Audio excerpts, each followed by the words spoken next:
Personnellement, les trois favoris, c'est déjà clair-obscur, le bustier, il est fantastique.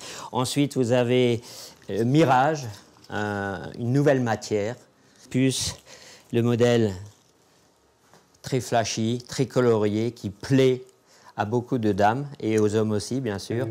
Question soutien-gorge, Jean-Claude en connaît un rayon. Ce soir, il a rendez-vous avec une dizaine de femmes, une rencontre strictement professionnelle. Et on y va. Il est vendeur de lingerie. Comme Jean-Claude, certains hommes tentent malgré tout de s'imposer dans des univers ultra féminins tels les crèches ou les instituts de beauté. Alors, qui sont ces hommes qui exercent des métiers de femmes? Bonsoir Fabienne.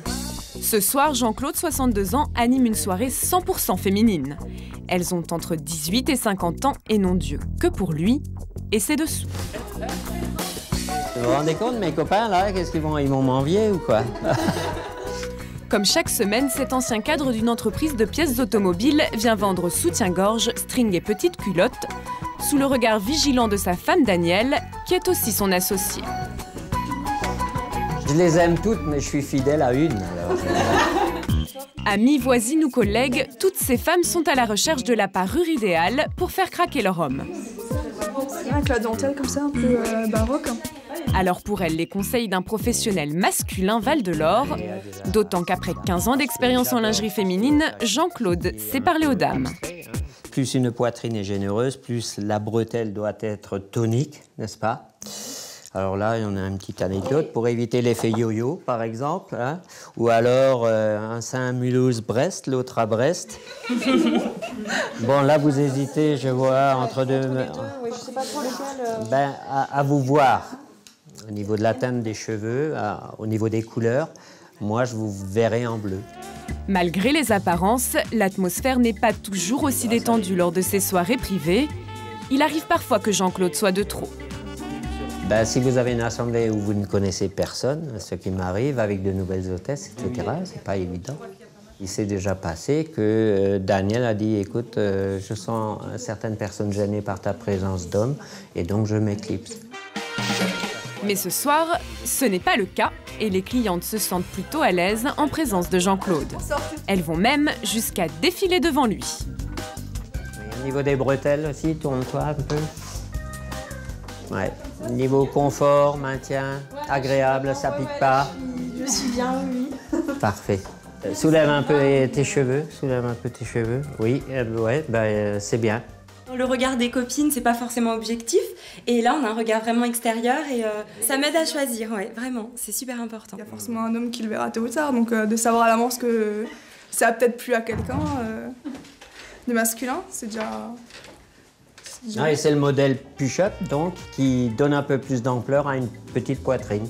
C'est le cas d'Audrey. Hein. Sous l'œil aguerri de Jean-Claude, les filles sont ravies. Tu peux te rhabiller. Lui repartira au bout de quelques heures avec plus de 200 € de bénéfices. Combien d'hommes comme Jean-Claude sont prêts à travailler dans un univers ultra féminin? Sage-femme, secrétaire, aide-soignante ou assistante maternelle, des métiers occupés à plus de 90% par des femmes et où les hommes, une fois n'est pas coutume, ne peuvent espérer un salaire supérieur aux femmes. Du coup, ils se font rares. Dans le secteur de la petite enfance, par exemple, il n'y a que 3% d'hommes. T'arrives tout seul aujourd'hui? Allez, viens. C'est le cas de Cyril, 31 ans, lui a osé franchir le pas. Depuis une dizaine d'années, il exerce le métier d'éducateur jeunes enfants. Dans cette crèche de Metz, sa présence est loin de passer inaperçue. C'est vrai que la première fois que j'ai déposé mon fils, ça m'a fait un petit peu bizarre de voir un homme, mais au final, je trouve que c'est positif. Et je pense qu'au milieu de femmes, ça donne un petit côté reposant, je dirais. Un homme qui change une couche ou donne le biberon à longueur de journée, cela peut paraître étonnant. Père d'une petite fille, Cyril lui a toujours aimé s'occuper d'enfants et de nourrissons. Il est quand même beaucoup plus maintenant admis que ça soit aussi bien les papas que les mamans qui s'occupent des enfants. Donc à partir de ce moment-là, je pense que c'est très important qu'il y ait aussi une présence masculine auprès des enfants parce que ça reflète un peu plus la réalité que de la majorité des familles aujourd'hui. Si les collègues de Cyril se disent enchantés d'avoir une présence masculine, la directrice de la crèche, elle, est plus sceptique. J'ai en tête qu'une femme arrive à faire plusieurs choses à la fois et être efficace tout en faisant plusieurs choses à la fois, même des fois en écoutant 2 discours. L'homme, soit il s'occupe de la sieste, ou soit il s'occupe de débarrasser la vaisselle, mais il n'aura pas en tête qu'il y a tout ça en même temps. Non, j'ai pas l'impression de faire un métier de femme. Je vais avoir du mal à lui donner à manger en même temps et vous regarder. Je vous le cache pas, sinon ça va arriver dans les trous de nez. Malgré tout, les hommes éducateurs jeunes enfants sont souvent très prisés. Leur seule présence permet d'apporter un certain équilibre dans une crèche. C'est certain que c'est plus facile parce que, comme on dit, moins nombreux, on est plus recherché. Je me suis jamais retrouvé sans emploi. Si pour Cyril, trouver du boulot n'a jamais été un problème, pour Joanne, c'est loin d'être aussi évident. À 25 ans, ce jeune homme entame une formation en alternance pour devenir esthéticien. Un métier dominé par les femmes et où les hommes sont quasi absents. Joanne vient d'être embauchée dans ce salon de beauté après un parcours du combattant. J'ai envoyé plus d'une centaine de CV. C'était tout le temps non. L'employeur me disait, bon, les avis de la clientèle, on ne peut pas vous prendre parce que ça les gêne encore. Principal problème, l'épilation. Un homme qui fait le maillot à une femme, cela peut être gênant. Cette cliente est bien d'accord, l'épilation des parties intimes reste une affaire de filles, mais pour le reste...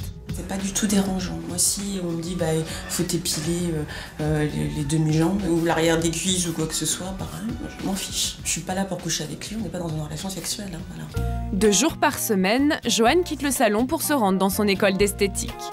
Dans cet établissement privé, 200 élèves et seulement 3 garçons. Alors, Joanne, ça va? C'est votre premier modelage, hein? Au programme aujourd'hui, apprentissage du soin du corps. Joanne s'exerce sur sa petite amie Aude. Pour elle, avoir un fiancé esthéticien ne pose aucun problème. Mais les amis de Joanne, eux, ont bien du mal à comprendre son choix. On se disait, un homme en esthétique, c'est pas possible. Parfois, j'avais envie d'abandonner. Par contre, après, quand je me retrouvais tout seul, j'y réfléchissais, je me disais, mais si c'est pas ça, je fais quoi? Pourquoi ce serait un métier féminin? Aujourd'hui, de plus en plus d'hommes s'épilent également, admettent mal d'avoir des poils sur les bras, sur le buste, sur le dos. Donc il me semble à peu près logique aussi que l'homme ait envie de faire ces métiers puisqu'il fréquente de plus en plus les instituts et les spas.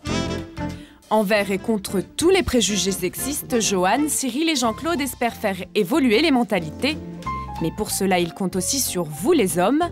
Alors, prêts à vous lancer dans un métier de femme ?